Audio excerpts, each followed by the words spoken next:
propia institución, en la propia fundación, muy clara en sus funciones. Tenemos una junta de patronato que la integramos, bueno, un total de no más de 10, mínimo 6, máximo 10. Entre ellos el presidente, que soy yo, el vicepresidente, el secretario y vocales. Tenemos pues una junta que, otro órgano más que se encarga de la acción administrativa, que es el comité ejecutivo, que también lo presido yo, y tiene evidentemente no más de 5 miembros, porque no queremos que las decisiones finalmente pasen por una serie de filtros, cuando son situaciones que finalmente nosotros mismos tendremos que resolver y que planear. Entonces sí es importante que eso sea así. Ahora, el costo no, realmente eso se integra con una aportación que hice yo, una asignación que desde un principio económica, que yo pude prever para el funcionamiento, la apertura de este organismo. Y desde luego que los demás compañeros pues estamos todos juntos en un solo edificio, aunque sí lo pensamos muy bien porque cada cual realiza sus propias actividades profesionales. Los dos abogados, un doctor que es salvadoreño, que es otorrino, tiene la parte, él es el coordinador del Consejo Asesor Honorario, que es ese grupo de expertos, abogados, médicos, en fin, que nos estarán a nosotros dando tips, dando luz sobre ciertos temas que son de interés propios de la propia institución. Ahora bien, el detalle está en que, pues costo como para ingresar no. Sí tenemos, por ejemplo, dos tipos de miembros, el miembro honorario y el miembro benefactor. El honorario, pues son los miembros, como decía hace ratito, que son una AA, AAA y así. El señor, por ejemplo, personas como de la talla del señor de Venustiano Carranza, que nos dio el terreno para el hospital que vamos a hacer ahí, el Centro de Atención a la Mujer número 1, pues bueno, es en automático ya pasa a ser miembro honorario en AAA, desde luego, porque pues es alguien que tuvo el valor, tuvo la voluntad de dar hectárea y media, que no cualquiera lo hace en estos tiempos, en un terreno bastante bueno, atrás incluso de su propia casa, en el que estará funcionando esta institución, y desde luego tendrá aportaciones, generalmente o por regla las buscaremos, tocaremos las puertas fundamentalmente de organismos internacionales y algunas empresas que estarán al pendiente del desarrollo de este proyecto y después de su ejecución y de su funcionamiento. Entonces, la gente en general no tiene, sí tenemos un filtro, nosotros tenemos evidentemente ciertos condicionamientos para que las personas puedan pertenecer a nuestra fundación, que son como 7, 8 requisitos. Entonces, que tengan un modo honesto de vivir, no tener antecedentes penales, no ser funcionarios públicos en función para ciertos cargos de alta representatividad ahí con nosotros. Y así, por ejemplo, ¿no? Evidentemente, y el filtro es la Junta de Patronato en pleno, que son los que finalmente vamos a decidir si esa persona entra o no entra de acuerdo a todo su antecedente, un expediente que integraremos para evitar que se nos pueda colar por ahí pues personas que van a desestabilizar o que finalmente pretendan incluso hasta buscar la disolución de nuestra institución. ¿Qué cantidad de personas va a ser aceptable o de...? Nosotros tenemos, bueno, no, en cuanto a los miembros honorarios, pues no tiene límite esto, ¿no? Usted sabe que nosotros, nuestros propios estatutos, yo me di unos estatutos o legislamos internamente unos estatutos que nos permiten actuar en cualquier parte del mundo. De hecho, estamos pensando en tener una oficina en España, en Galicia, en Santiago de Compostela, una oficina más posiblemente en Colombia, una en República del Salvador, hasta ahorita.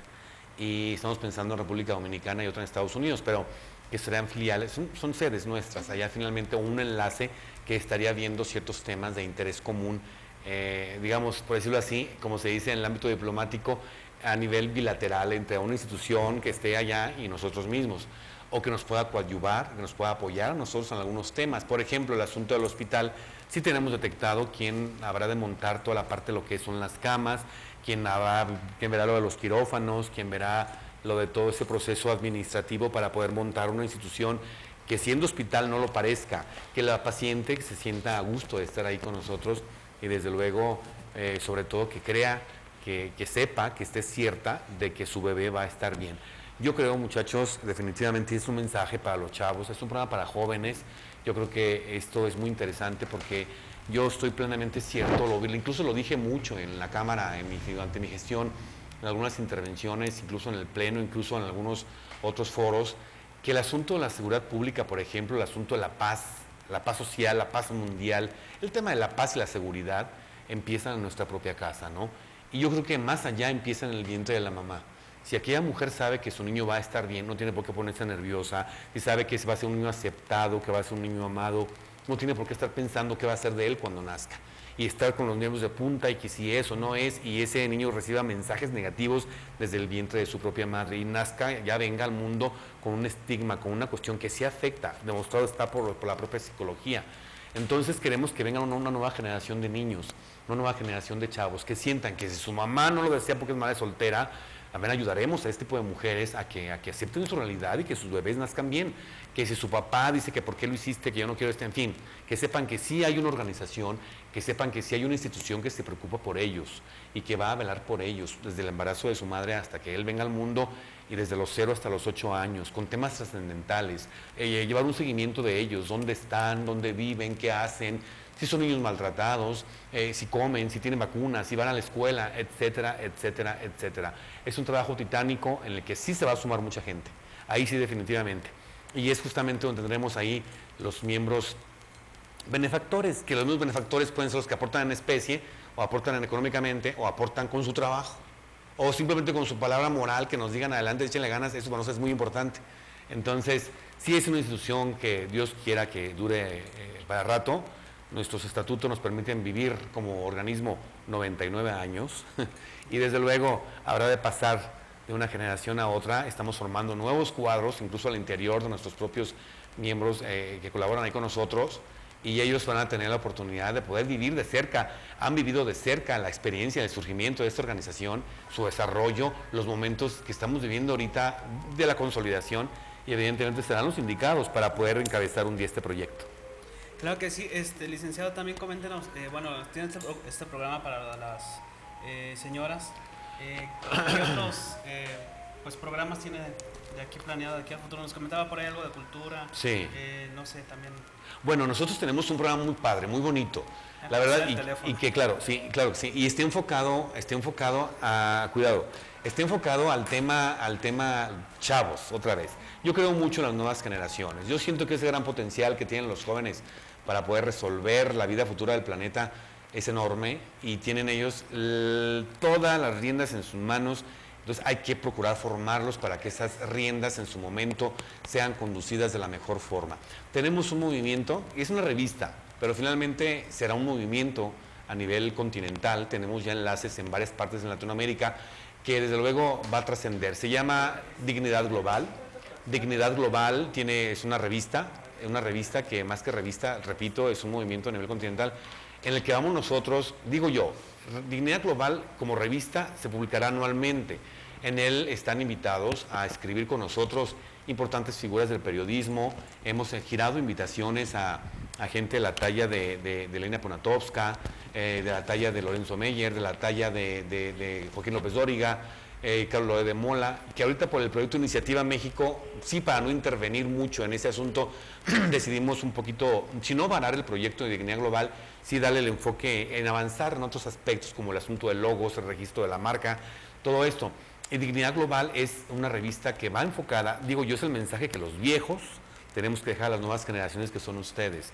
Será quizás la dignidad del hombre, del individuo, vista desde el punto de vista de la economía, del derecho, de la historia, del arte, de la cultura, de la política, muchos temas que tienen que ver con el asunto de la dignidad. Y que desde luego la dignidad es evidentemente una de las virtudes, o una que más deben defenderse a nivel global, que más tienen que estar uno en pie de lucha para hacer que esto se pueda preservar y evitar que alguien sea capaz, sea personal o individual o un grupo, de transgredir esa importante virtud del ser humano, ¿no? Y que además que, desde luego, será parte de esto una, más que revista, también, repito, un movimiento a nivel general, donde tenemos grupos de ahorita de chavos muy inquietos ya en varios países de Latinoamérica. Estamos formando grupitos, redes muy interesantes que desde luego aportarán mucho a esta cuestión, y nuestra revista llegará hasta esas latitudes. Bueno, ahorita también para que nos platique un poquito de cuando estuvo, si no me recuerdo, estuvo en la Comisión de Relaciones Exteriores. Sí. Para que nos comente un poquito de la percepción que tienen los otros países hacia México y también su experiencia en eso. Pero también, bueno, pues regresando un poquito a lo de lo que es la música, usted que nos le pedimos que nos recomendara un video y por ahí nos puso un título también Sí, para que cómo nos no. recomiende y que nos diga por qué le gusta. Les voy a recomendar muchísimas cosas. Yo creo que de música, híjole, es uno de mis vicios. Yo creo que tengo tres vicios importantes. Son los libros, los discos y la comida. Me gusta mucho comer.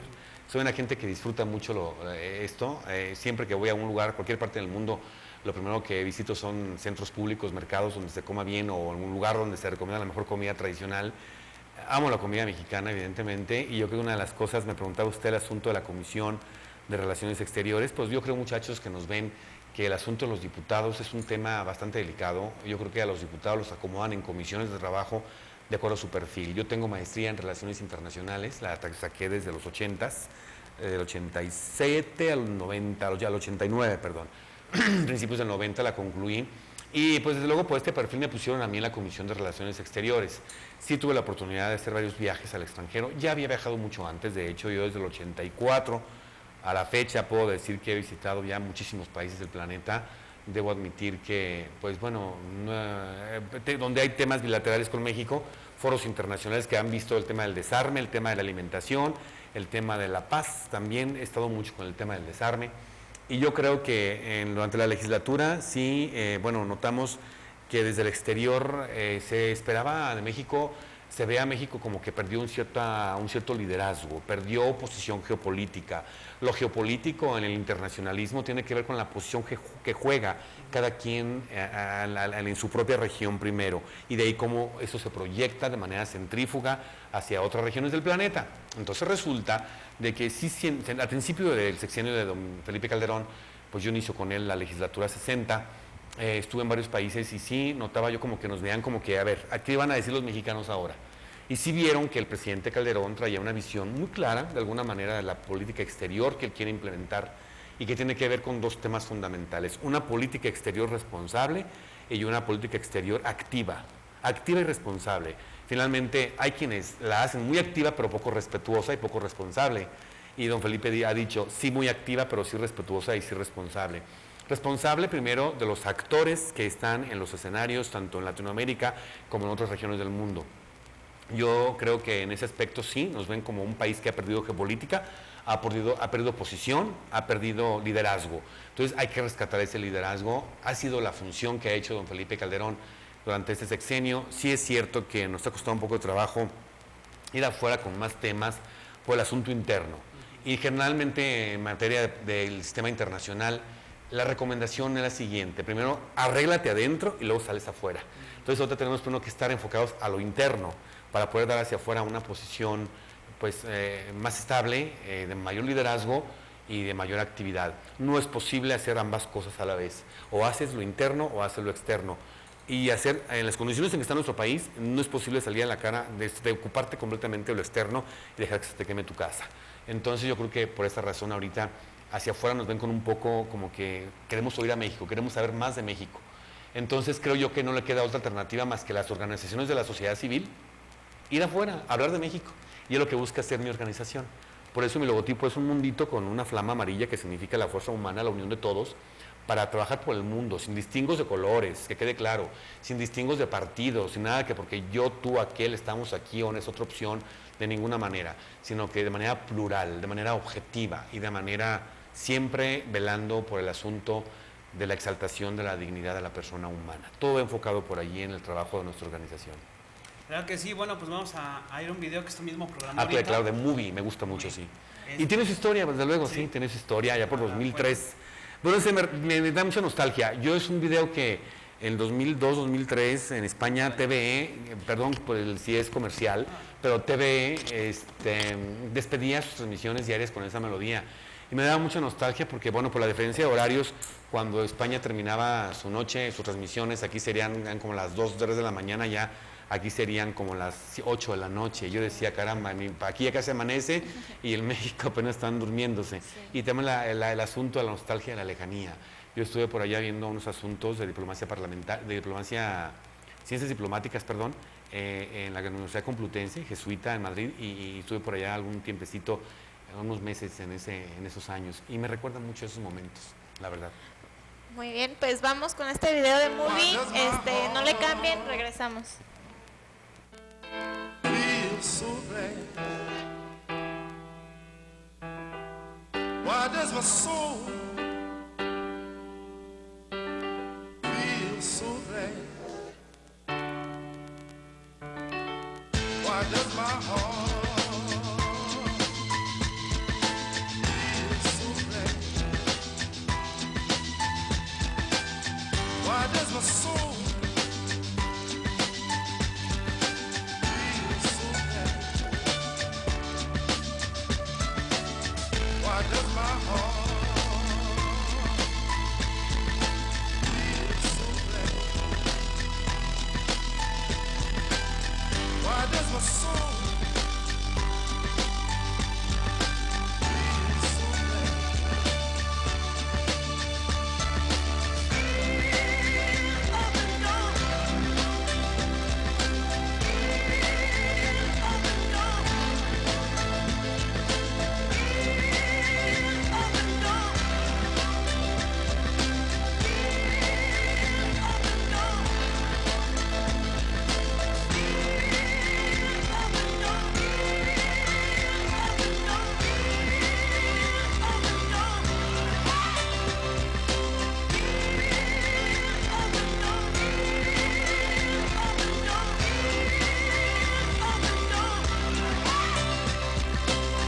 Why does my heart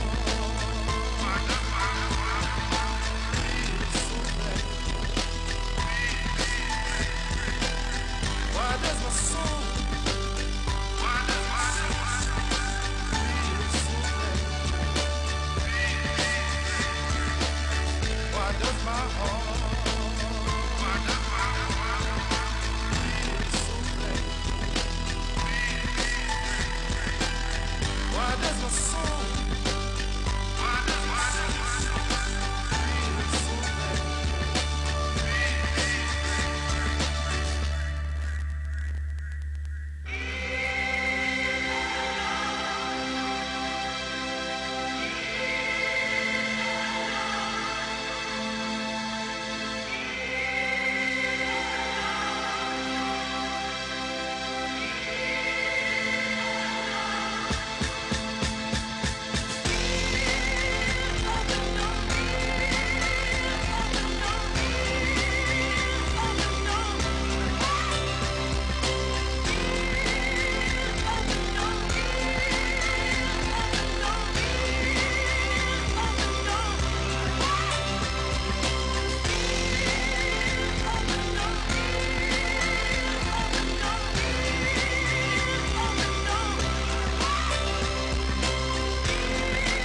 Why does my heart feel so glad? Why does my soul feel so glad?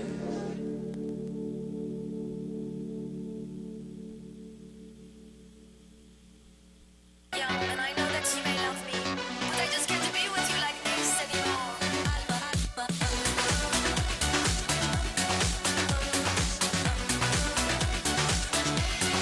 She's got both hands in a pocket, and she won't look at you, won't look at you. She hides true love, superstition. She's got a halo around the thing, around you. You know that I love you, boy. Hot like Mexico, rejoice. At this point, I've gotta choose nothing to lose. Don't wanna name, Alejandro. I want you, babe, Fernando. Don't wanna kiss, don't wanna touch, just want my cigarette and hush. Don't call my name, Roberto. Alejandro. Alejandro.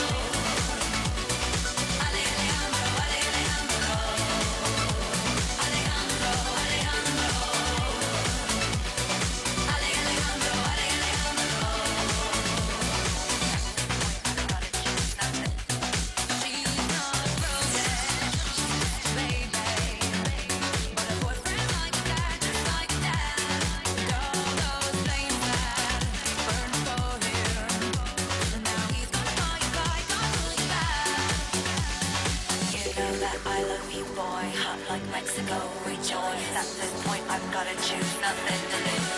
Don't call my name, don't call my name. Alejandro, I want you, babe, I want you, babe. Fernando, don't wanna kiss, don't wanna touch, just smoke my cigarette and hush. Don't call my name, don't call my name. Roberto, Alejandro, Alejandro. Alejandro, Alejandro. Alejandro, Alejandro.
Bueno, pues ya estamos aquí de regreso con más preguntas.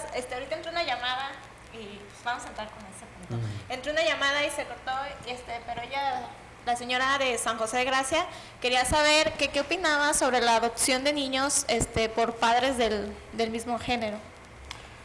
Yo creo que la evolución de las sociedades amigas de San José de Gracia tiene un aspecto que es dos caras. Es decir, la humanidad en general, las sociedades se enfrentan a la disyuntiva de hacer los cambios plausibles o de hacerlos de la noche a la mañana siguiendo modas anacrónicas. Yo creo que en este aspecto, cualquier país, cualquier sociedad del mundo debe ir madurando muchas cuestiones, muchos aspectos de su propia esencia. Así como todos tenemos una personalidad definida, nosotros, en la que aceptamos nuestras propias verdades y las defendemos, así también a nivel macro las sociedades van madurando paulatinamente. Yo creo que en ese tenor sí, genéticamente, culturalmente, nuestra sociedad aún no está preparada para una cosa como esta. No porque yo diga, hoy está muy bien que lo hagas adelante, de ninguna manera. Yo siento que sí es importantísimo el que caminemos, el que maduremos como sociedad de una manera plausible, atendiendo a los requerimientos de cada momento histórico. ¿Qué necesitamos? ¿Dónde estamos? ¿Qué queremos? Y no siguiendo modas porque no todas las modas son buenas, las modas, algunas son muy anacrónicas, y el hecho de querer imitar lo que otros hacen, bueno, siempre es bueno. En cuanto a que la conducta, que si la gente hace o deja de hacer, Dios nos dio algo que se llama libre albedrío, que es esa posibilidad de poder vivir una libertad perfectamente, claramente asumida, una libertad que nosotros aceptamos y la vivimos como creemos. Yo soy, de antemano se los digo, y lo digo públicamente, no es la primera vez que lo digo, soy libre pensador y actúo en consecuencia. Me ha costado años de estudio el pensar como pienso ahora, y soy muy respetuoso de lo que la demás gente piensa, hace o quiere decir o comenta o dice. Yo lo que sí estoy tengo mis reservas finalmente es en el tema de la adopción. El hecho de que la gente viva como quiera vivir, bueno, es su problema.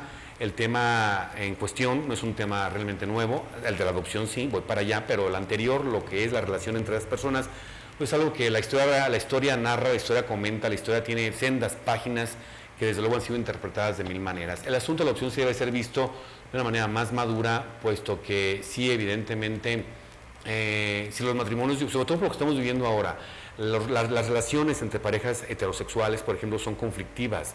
Yo he visto ahorita que el 100% de parejas que en los últimos 10 años, fíjense bien lo que les voy a decir, que se han estado casando en los últimos 10 años, estamos hablando de la década de los 90, del 2000 al 2010, ese 100% de parejas que yo vi casarse, ahorita están divorciadas prácticamente el 80%, sí, alármense, o están separados. Una relación de otro tipo son relaciones normalmente conflictivas porque están entre que si es correcto o no es correcto, la lucha interna es el asunto de la aceptación de las definiciones conceptuales, del género de vida, del modo de vida, y no son relaciones estables. Entonces lo van a estar proyectando hacia una generación de chavitos que van a crecer en un entorno al que no les pertenece. Ellos no han elegido, esos papás, no han elegido un entorno como ese. No porque diga yo, no debe ser, quizás puede ser en 50 años adelante o en 100 más, no sé, pero sí siento que nuestro país ha caminado muy rápidamente a adoptar modas para las cuales mentalmente, culturalmente, genéticamente, aún no estamos preparados. Creo yo que esto no es así. Esperemos que las cosas pudieran de alguna manera reconsiderarse y en un momento dado hacer lo adecuado, hacerlo con lo que realmente debe ser, ¿no?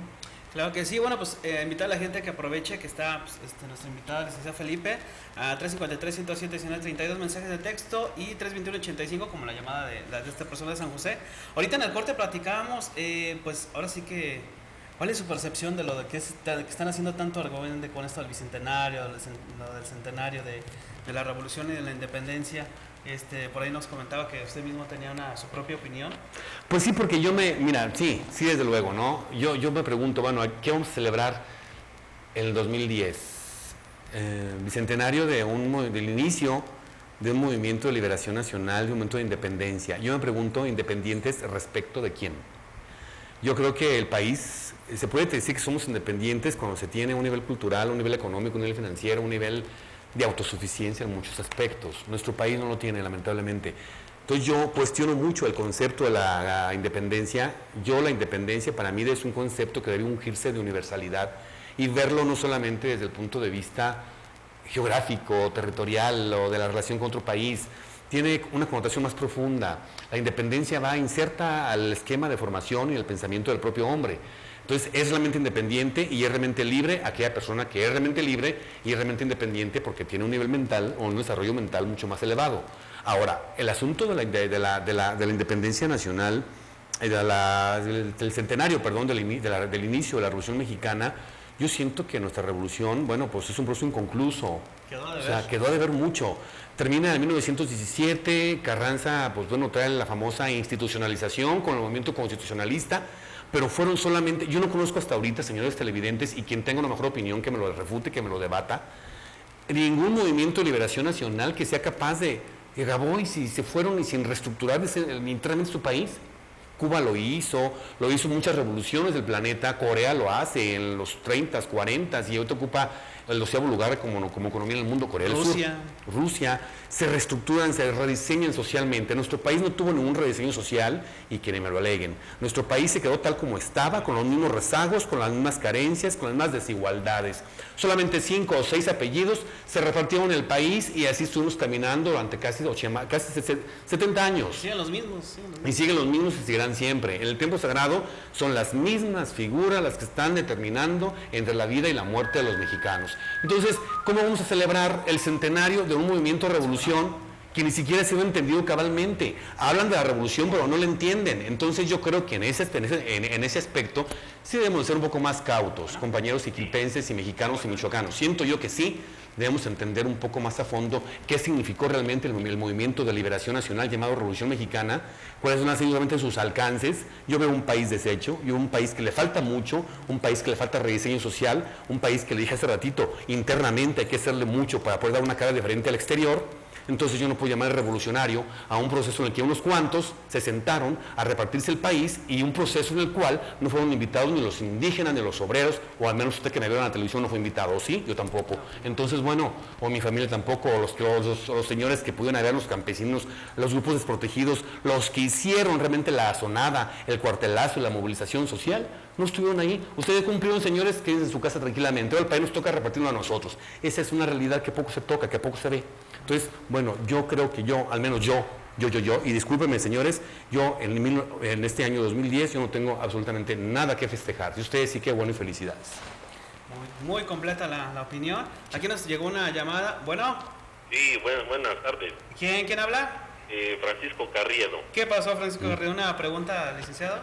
Sí, nada más pues quiero, él tiene pues una parte de razón en el sentido de que pues muchos ahora con el bicentenario tratan de festejar algunas cosas. Pues yo pienso que estamos más atrasados todavía en el sentido de la ley moral, hablando precisamente de este problema tan delicado acerca de la adopción de bebés con personas del mismo sexo. Creo que el mensaje no ha quedado muy bien a nivel nacional